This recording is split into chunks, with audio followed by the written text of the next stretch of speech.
Hi, this is Stephanie of Tellybean Knits, and today I'm going to show you how to work the knit and dip and knit increases for the Halloween Party Mystery Knit Along. We're going to begin with the knit and dip stitch. This increase is a mirror image of the dip and knit stitch, and it is a really fun increase to work. Before I work this increase, I like to pull out a handful of yarn from my yarn cake because these increases, they really eat up yarn, and so this just makes it a little easier for me to move quickly through this section of the cowl. All right, let's start with the knit and dip increase. In order to work the knit and dip, you are going to need to identify the slip stitch where you will be dipping into your work. To do this, you need to count over 4 stitches on the left-hand needle and then count down 6 rows. So we'll just count over 1, 2, 3, 4, and then count down 6. 1, 2, 3, 4, 5, 6. And that just puts us right in the center of this slipped stitch. So we will be inserting our right hand needle for the dip portion of this increase into this slipped stitch. Let me show you what I mean. To work the knit and dip, you're going to begin by knitting 1 stitch, and then you're going to dip into that slip stitch. To dip into that slip stitch, you're going to take the tip of your right hand needle and insert it from front to back into the center of the slip stitch you identified. We're going to wrap our yarn around our right hand needle knitwise, and then gently bring that yarn to the front of your work and pull a long loop. Make sure not to pull a lot of tension. You want to keep that loop nice and loose on your right hand needle. Let me show you that again. We're going to knit 1, and this time we're going to dip into the same slip stitch that we identified for the first knit and dip. So we're going to insert the tip of our right hand needle into the center of that slip stitch. It should be much easier to find. From front to back, wrap your yarn as if to knit, and gently pull a loop through to the front of your work. If you're finding that those loops are looking uneven, I just like to gently pull on my right hand needle to even those loops out. Now, to work this portion of the Halloween Party Mystery Knit Along, you're going to be working 7 of these knit and dip stitches into the same slip stitch. So let me show you what that looks like. So we're going to knit 1, dip. That's our third knit and dip. Knit 1, dip. That's our fourth knit and dip. Knit 1, dip.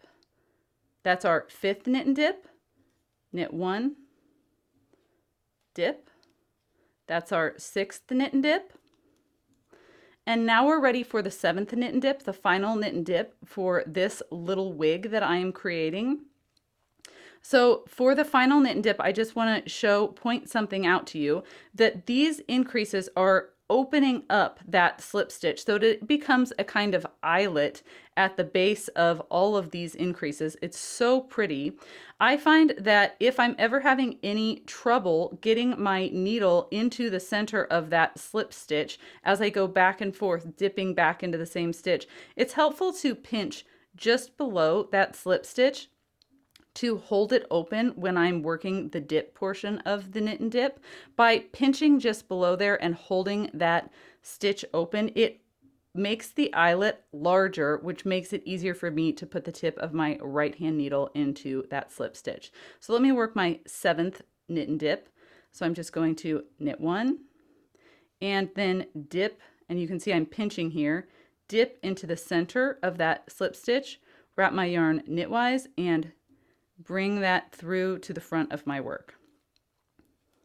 Let me just knit 1 stitch so I can show you what I have on my needles. So I've just worked this little wig by working 7 knit and dip stitches into the same slip stitch. Now I'm ready to work the dip and knit stitch. So just like I did whenever I started the knit and dip, I need to identify the slip stitch that I will be dipping into for this increase. To do that, I'll start the same way that I started with my first knit and dip. I'm going to count 4 stitches, 1, 2, 3, 4 on my left hand needle, and then count down 6 rows. 1, 2, 3, 4, 5, 6. I should be at the center of another slip stitch when I identify that stitch. And this time I'm going to be working dips first, followed by a knit. So I will dip 1 and then knit 1 for the dip and knit increase to mirror the increase that I just worked in the knit and dip little wig. All right, I'm going to begin by dipping into the center of the slip stitch I just identified from front to back, wrap my yarn as if to knit, and pull a long loop through, and then knit 1 stitch. In the same way that I worked 7 knit and dip stitches into a single slip stitch, I'll work 7 dip and knit stitches into a single slip stitch here to create another little wig. Let me show you those remaining dip and knit stitches. So I'll dip and knit. That's 2, dip and knit. That's 3, dip and knit. That's 4, dip and knit. That's 5,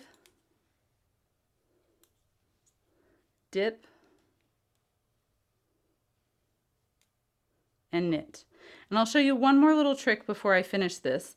I have a crochet hook handy. If you're finding that you're having any trouble using your right hand needle to dip into the center of that slip stitch, you can also dip by using a crochet hook. So instead of inserting your right hand needle into the center of that dip or into the center of that slip stitch, you can insert a crochet hook. So when you're working your dip, insert your crochet hook from front to back, wrap your yarn knitwise, and then gently pull a long loop through. Now I find that it is helpful to use my fingers here, so I've just dropped that long loop and I'm just going to pull that over the tip of my right hand needle.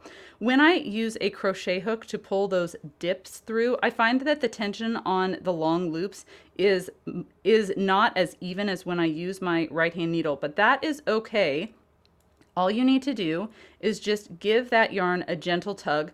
And when I give that yarn a gentle tug with one hand, I also pull against the right hand needle to make sure that those loops are evening out so that all the loops are the same tension. And then all I need to do to finish that dip and knit is to work one more knit stitch. So let me show you what that looks like. So this is our little wig worked using the dip and knit increase, and this is our little wig worked using the knit and dip increase. I hope you enjoyed the tutorial. Thank you so much for watching.